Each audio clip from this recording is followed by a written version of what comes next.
Our season start to Marvel Snap has brought with it 5 new card releases. Today, I've got the 10 best deck lists by the numbers on Untapped that all feature one or more of our latest card releases. Let's go ahead and dig out into the best things you can be playing with our new toys if you're looking to find success. If you find yourself longing for Sanctum Showdown gameplay or simply a Guardians of the Galaxy enjoyer, this deck list is putting up some fine stats as people are making their way back to the top. Base game plan here is relatively straightforward. You've got Hydra Bob and Black Cat who make phenomenal early heralds for Galactus, allowing him to charge up early and often. And then as your opponents try to contest those herald paths, you have the various Guardians of the Galaxy, allowing you to cement your ability to win that lane early. We also have Iron Patriot as an additional card that rewards you for getting stats out early and giving you an easy way to hit with your Guardians.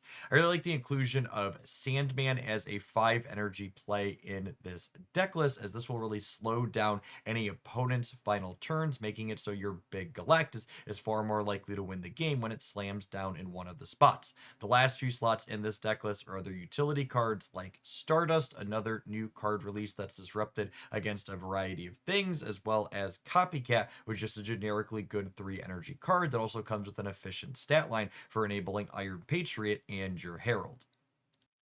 Next up, we have a Wiccan Silver Surfer First Steps variation. The key to leveraging Silver Surfer First Steps efficiently is building deck lists where she's better than other on reveal double up cards that we already have, like Wong and Absorbing Man. In particular, I think she really shines at doubling up a 2 energy on reveal like Surge, or powerful 4 energy on reveal twice on that 4th turn of the game. If you curve Silver Surfer First Steps into either Wiccan or Gwenpool, you can easily get 2 Wiccan or 2 Gwenpool triggers on that 4th turn, setting you up for really big plays on 5 and 6. Because all of these cards have pretty reasonable stat lines, if you play that Surfer to an empty path on 3, either the 4s that you follow up with will typically be good enough.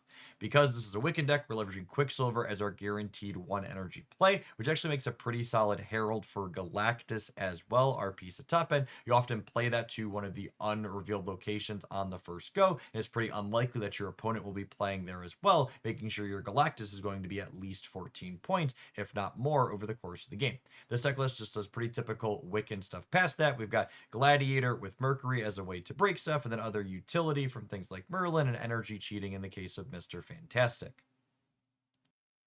In addition to being a massive 6 energy play, Galactus First Steps is also a card with an end of turn trigger, meaning Fantasticar as well as Invisible Woman can actually synergize with him, making him more powerful.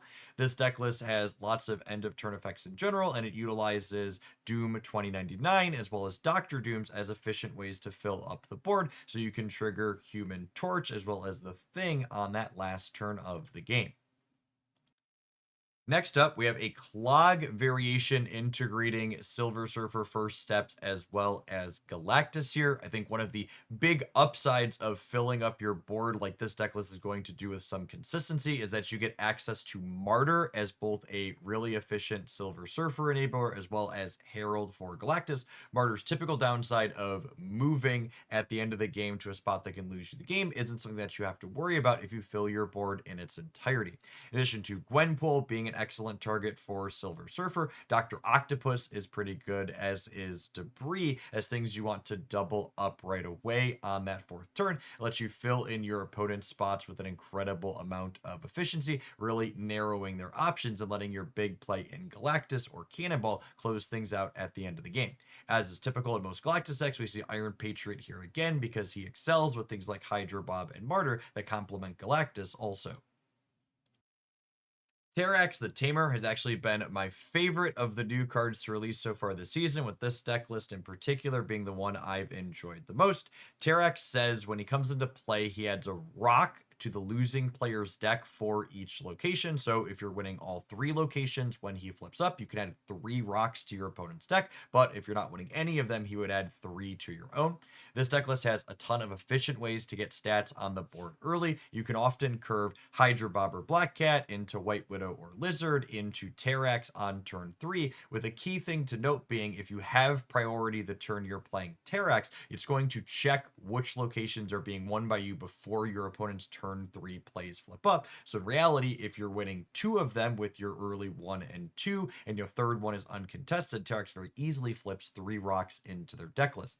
We also have some adorable 1-2 synergies in this deck list past the early tempo. We have Red Guardian, who pairs excellently with White Widow, letting you make sure that that Widow's Bite stays in play. We have Luke Cage, ensuring that Lizard remains 6 power throughout the course of the game. And we have Absorbing Man that can double up Terrax's 3 rocks, or curve Cassandra Nova into Absorbing Man to give you lots of stats in 2 locations, supplementing your Darkhawk quite nicely for points of power.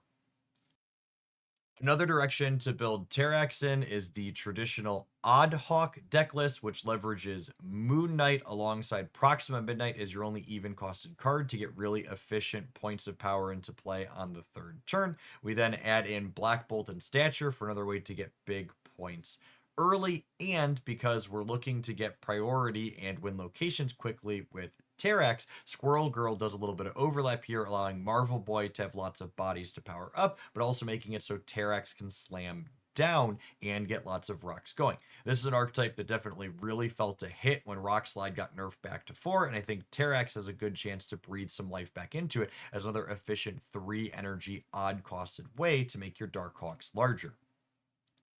Speaking of Moon Knight stature decks, Redshift, are their new Series 4 card that discards the leftmost card in your hand, is an incredibly powerful addition to the Black Knight Agatha deck.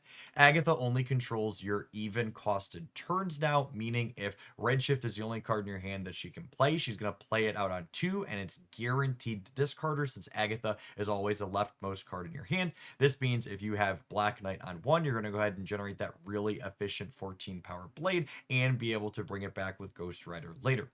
This deck list in the games where the Ghost Rider stuff isn't going on plays a bunch of efficient 5 energy cards that can be disruptive, like Lady Deathstrike and Legion, that you'll typically close the game out on the last turn alongside with Stature to give you points in 2 different spots while also breaking up whatever your opponent has going on.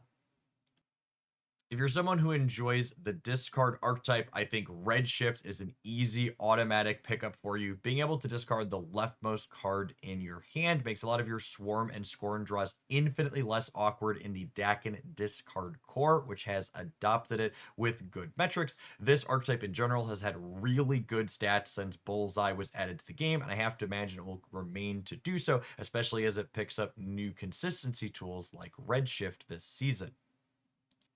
We touched on Stardust a little bit earlier, but for those not familiar, this card stops cards from being added to locations except by being played or moved there. In some ways, it's almost shorter to list the cards that this doesn't impact. It disables things like Doctor Doom and Squirrel Girl and Hela and Wolverine and X-23 and all sorts of other things that are jumping into play directly. It's another very hateful card for these Spectrum ongoing decks being mixed in with the likes of Mobius and Armor and Cosmo and all sorts of other things that are really efficient at telling your opponent no, while also getting a power boost from Spectrum on that last turn of the game.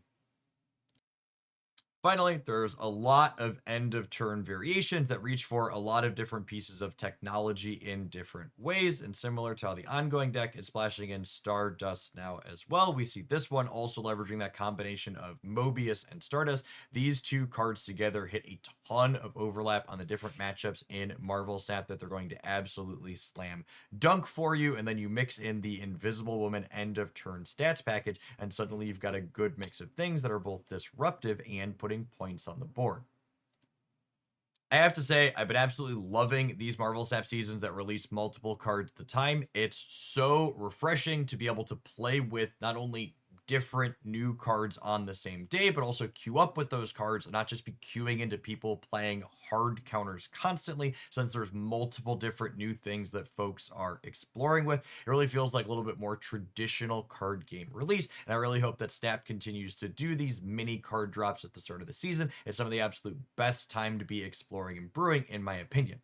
As always, I would love to hear the deck list that you're finding successful with the new cards. Let me know in the comments down below what I should consider checking out. If you want to see a number of these decks and others in actions, be sure you check in the video description down below for my Jeff Hoagland YouTube channel, where I upload Marvel Snap deck highlights 7 days a week. I appreciate everybody that made it all the way through the end of this video. If you enjoy deck list roundups like this one, make sure you're subscribed to the channel. This weekend, we'll be going over generically what are the best performing decks in the new season, as opposed to ones like this that were just limited to the new cards. Personally, I'm going to be curious to see how many of these cards stack up against the existing things we know are quite good in Marvel Snap. Appreciate everybody that made it all the way through to the end, and I hope your next Snap pack is an excellent one.